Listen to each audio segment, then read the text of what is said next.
Okay, we're gonna get started. Okay, welcome to the introduction to double board PLO bomb pots. This is today's agenda. We're gonna start with terminology, mindset and general heuristics, split pot dynamics, quartering and free rolling, and then if you have time, some topics at a high level. Okay. So some terminology that I'll be using. So we have unique versus non-unique nuts. Unique nuts are something like top sets and flushes. There's only one person in the entire table that can have these nuts. So nut flush, there's only one ace of spades, ace of hearts, and there's only one top set.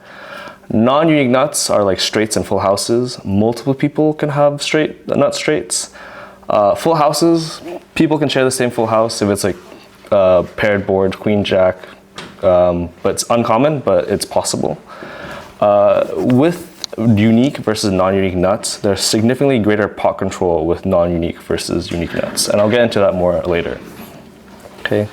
Other terminology, we have nut integrity.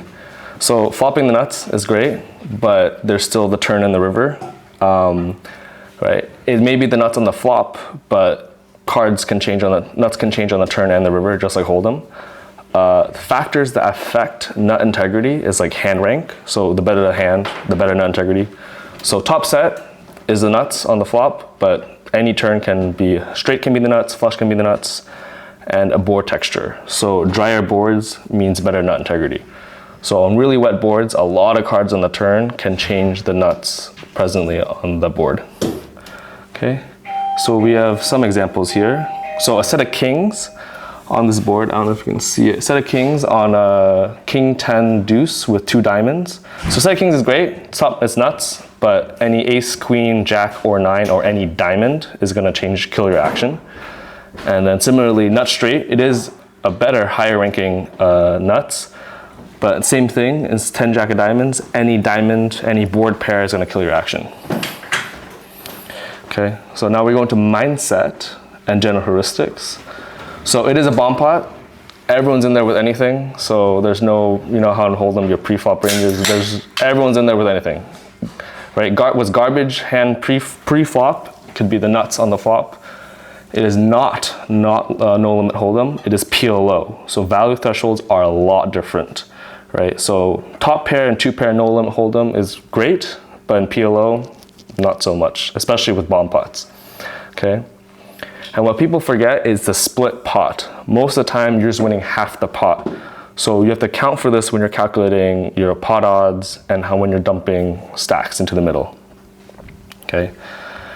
And because it's PLO, position is a lot more important here than it is in no limit hold'em.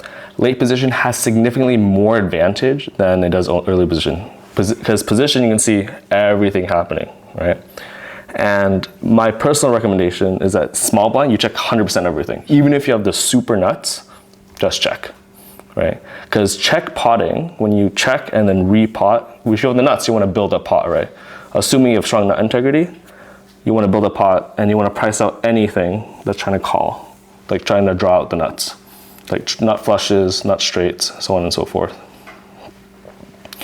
Okay. Bluffing and bluff catching, don't do it. No one knows how to play bomb pots, so no one knows how to bluff. So everyone's, if they're potting, they're doing it for value mostly. Yeah. This is also my general advice, nuts or nothing. You only play with the nuts and nothing else. So you either have the nuts or you're drawing to the nuts. So if you're drawing to a king high flush, forget it. Unless you know the king high flush is the nuts because the ace is on the board, don't draw for anything but the nuts. Specifically, if you're drawing for a nut straight, but the board has a flush draw, that's not the nut draw, just fold it. Because you might hit the nuts on the turn, but the flush might get there, or you might hit the straight, but then the flush gets on the river. Then what's the point? And then finally, there's no such thing as overfolding. Because there's so little bluffs in bomb pots, double PLO bomb pots, I don't think there's such anything as overfolding, because most of the time, if you're trying to bluff, try to call, you're trying to win half the pot. So you're risking like stacks just to win half the pot. So it's not worth it. Just find a better spot. Okay. So now we're going to split pot dynamics. So unlike Nola Hold'em, where there's only one pot, because you have a split pot, it changes the way you have to play the game. Okay, just like in Nola Hold'em, you want to be aggressor. You want to put the villain in an uncomfortable spot, especially with their draws. Okay, on the flop and turn, there's only really two sizes here: check or pot, right? Because in general, this is an assumption you have the nuts, right? So if you have the nuts, you want to put money into the pot. If you don't have the nuts, you don't want to put money into the pot. Because just like PLO, the turn is all about pot control, right? You don't want to put so much money in, commit yourself, and the nuts change on the turn or the river, okay? There are many edge cases, but this is my general advice when it comes to playing PLO double board palm pots, okay? The only difference is on the river is where you can choose on your variable sizing based on certain factors, which we'll get into, okay? So like we said, because it's a split pot, most of the time you're playing for half the pot. So how do you make money? So multi-way, assuming with the nuts, there's always an element of soft collusion, right? So in the pot, there's usually two heroes and everyone else is the villain. So it's your job to identify, okay, I have nuts flush on one board, I have the nuts on one board, right? I have nothing on the other board. So who is the other guy with the nuts, right?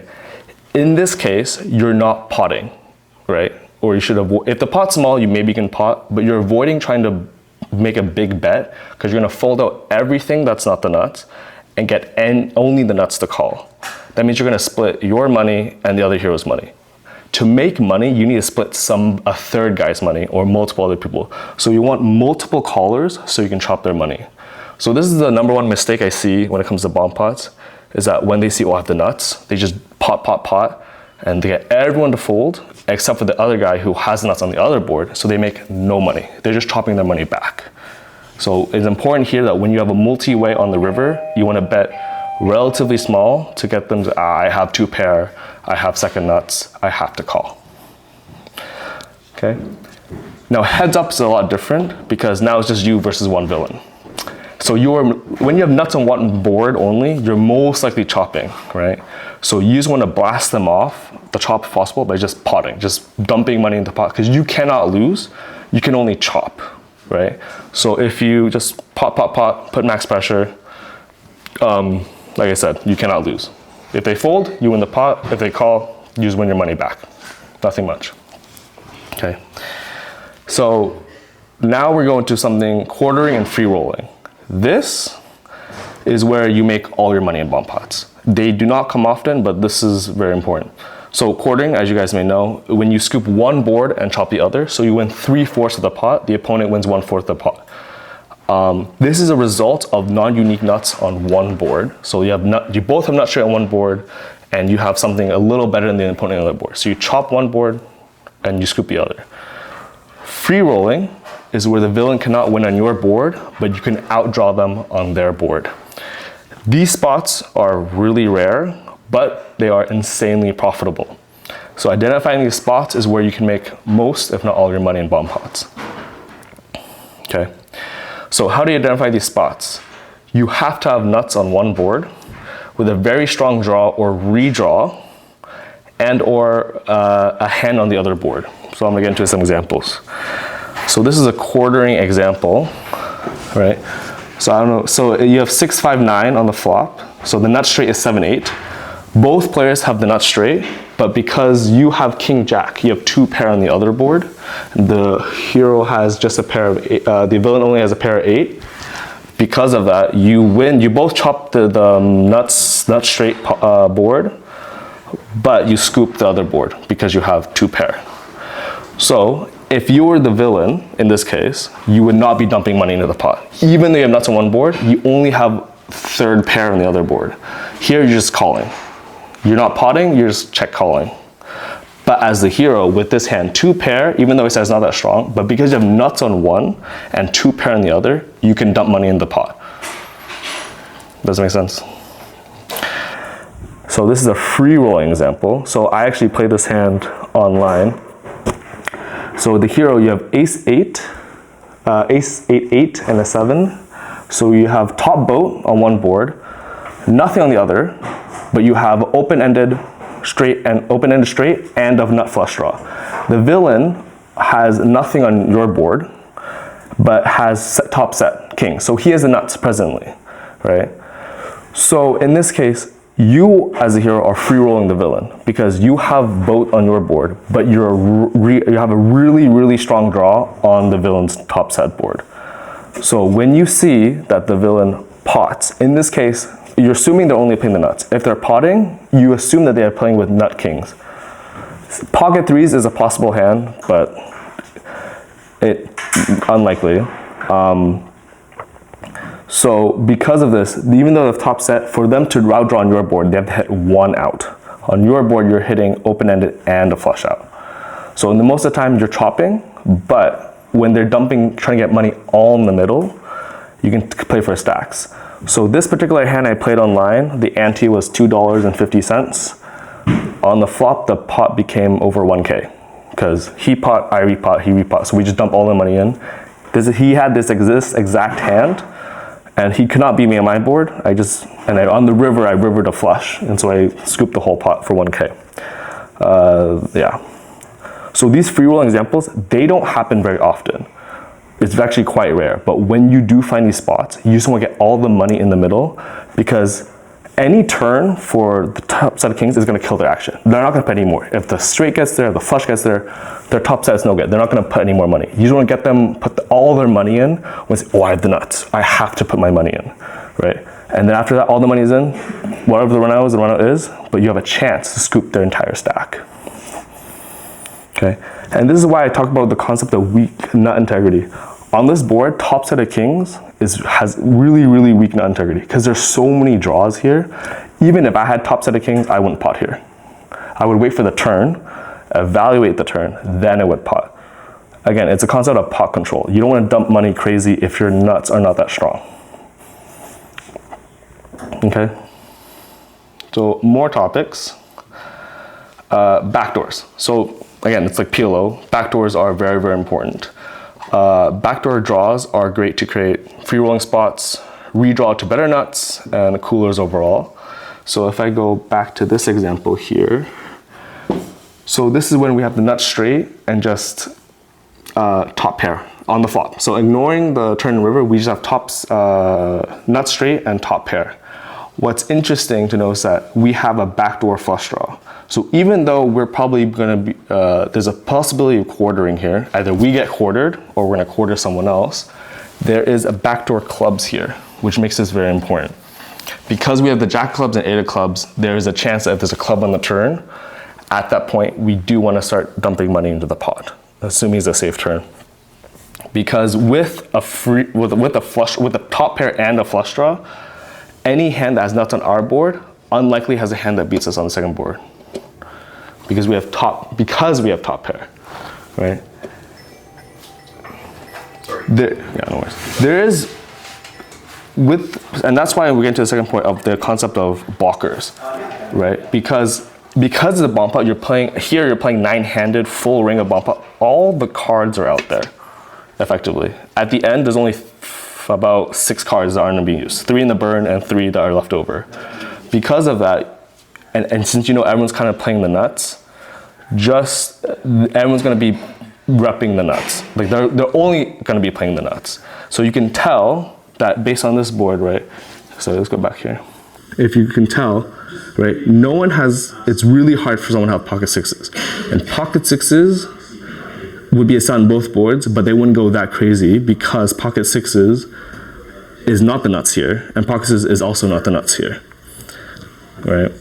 And so, looking at that, you know that your hand most likely is the one that's going to be doing the quartering most of the time, right? Yeah. Yeah. Does anyone have any questions or anything? It's probably, yeah. I mean, this is just for you. What? Personally, just like, why are you so much more passionate about double PLO bomb pots as opposed to just even regular PLO or Hold'em? Because I don't know, it's kind of hard to say. When I just see the cards on the board, I just know. It's just very clear to me what I'm looking for, what next steps I need to do. For some reason in Hold'em, I'm like, I don't know, my head spins. So I think it's also because because no one knows really how to play this, like people usually just throw into it. Just knowing a little bit more gives me that slight edge, and I've been quite profitable in bomb pots. I've turned $100 into 2K in a night, 800 into 6K in a night, just playing bomb pots, purely bomb pots. Yeah. And so honestly, all my money comes from the free rolling part, right? Those small bluff catching, which I don't recommend you doing, you make nothing. It's the free rolling. If you can figure out that you are ahead and you're free rolling your opponent, just get all the money in. Because people, the problem is that, like I said in the beginning heuristics, is that they overvalue hands, that they don't really pay attention to net integrity, or that the fact it's PLO, right? They see, oh, I see I have 2 pair. They're gonna call with 2 pair a lot lighter. I personally fold 2 pair pretty fast. I even fold trips pretty fast. If it's a paired board and I have trips, I fold pretty fast. Position is so important in this game. If someone's potting it early, they have a very, very, very, very strong hand. Because since everyone has 4 cards, the variance is so high. If someone's potting it, either they're overvaluing their hand, which is great for you, or they're just telling you straight up, I have the nuts, right? And then if you don't have the nuts in your hand or draws the nuts, you can let it go. You're losing $5 on the flop. And maybe if you call the flop, you lose 45, you lose 50, right? Because I've seen people here lose all their night, they lose 2K in one bomb pot, right? Because they overvalue their hand. They don't pay attention that the turn changes the nuts, the river changes the nuts, and they just say, oh, I flopped the nuts, I have to dump money into the pot. Yeah. Okay, 2 more questions. Yes.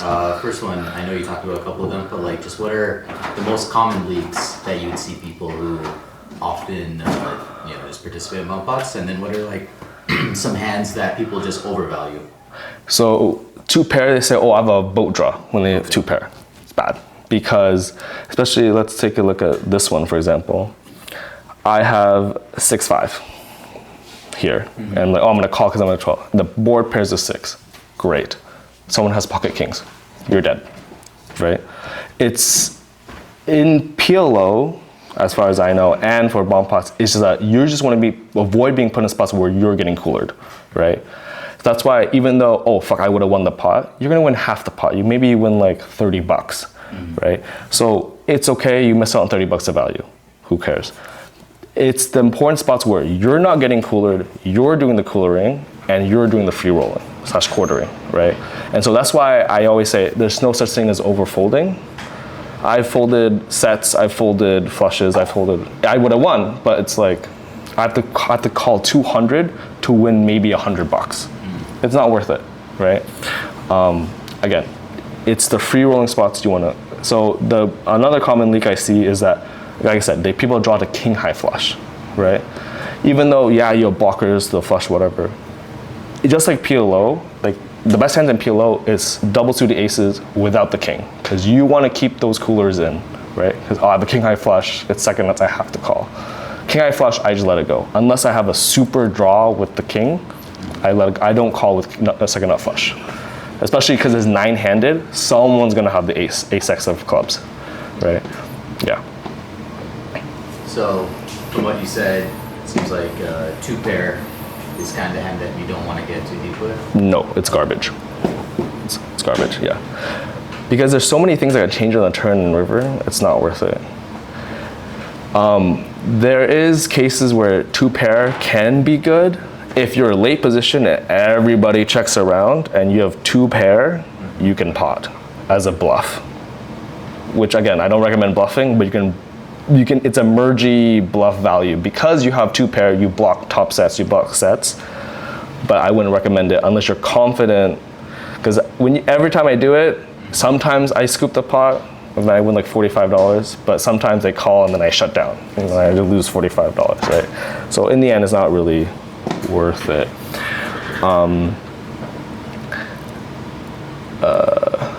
Yeah. Can I ask you a question? Yes. How do you play like the nut Broadway straight without really much going on at all on the other board, and like both in position and out of position? Like say you flop the Right. nut Broadway straight. Right. You can't get outdrawn with a higher straight. Right. No one can get a. Of course, yeah. So let's say if the nut straight, so you can't be outdrawn. So again, it depends. So again, we're gonna go back to nut integrity. Is there a flush draw on the board? And your position, right? So if you're early position, I just check. Even though I have the nuts, I just check. Because there's a lot of combos in which people have also the nut straight, right? And even if nothing on the other board, your hand is actually pretty weak. Because any turn's gonna kill your hand, could kill your hand. Like a board pair, nut straight is now garbage. Flush gets there, your nut straight is now garbage.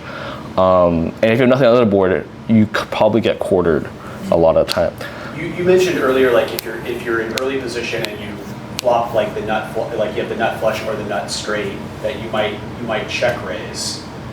Which I can see with the nut flush, but not with the nut straight. Yeah, that's what The only time you could do it with the nut straight is, okay, so actually in the PLO bump out tournament, I flopped the nut straight. I did flop the Broadway. Yeah. So it was, I believe it's something similar to this one. Similar to, let's go back. Something similar to this was King 10 Jack. It was Ace Queen Jack. So King 10 is like the nuts. So I had King 10 in my hand plus an ace, right? So I had top pair, I had suited to the ace, hearts, and the other board had an ace with diamond draw on that board. So I had backdoor hearts on my nut straight board, and I had a top pair on the other board where there's diamonds, which I don't have any diamonds, right? In that tournament, someone, I remember W potted, someone calls. Since I have the nut straight and a pair on the other board, I block top set because I have the ace, and there's an ace on the other board as well. There's ace on both boards. I just repot. W repot, we get it all in. So we all had the nut straight. I was leading because I had a pair of ace on the other board.